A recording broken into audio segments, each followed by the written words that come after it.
কবিতাৰ শিৰোনাম ২৫ বছৰ পুৰণি ঘাম লগা এটা ফটা বনিয়ন।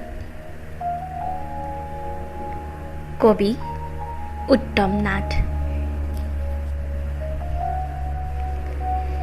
চাৰিৰঙী চোলাটো চুব খোজোতেই বাধা দি উঠিল। ঘাম লগা এটা ফটা বনিয়নৰ গোন্ধ। কামিজৰ জেপত ভাজ লগা এখন চিঠি, ২৫ বছৰ পুৰণি।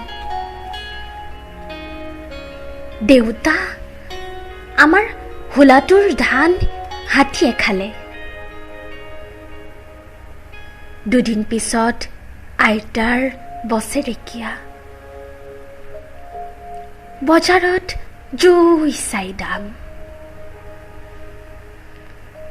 মা, মৰমৰ মা, কাঁহীৰ দাঁতিত আধা পোৰা বিলাহী পিটিকা।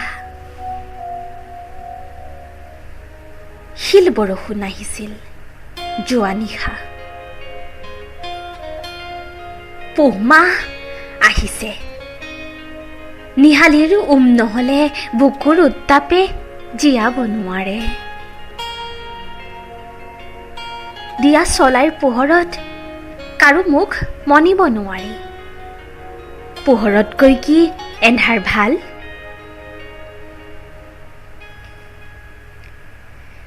গাঁঠি চিগা বেৰত এডিডাছৰ হাৰ্ডিংছ। নিগনি এটাই গিলি থলে বছৰৰ আই। ক'ত জানো এটা কেঁচুৱাৰ কান্দোন। মাকৰ পিয়াহত গাখীৰ নাই। সপোনবোৰ এটা নিৰৰ্থক বিলাহ। ফটা চিগা হাৱাই। কাকনো কওঁ, বন্দী হাতে মৰম কৰিব নোৱাৰে। তথাপিও সোমালিয়াৰ পৰা ঘূৰি আহিছো দুটা সূৰ্যৰ উত্তাপ ফালি। নঙলা মুখত দেখোন এযোৰ শালিকা। হয়, এযোৰ শালিকা। ধন্যবাদ।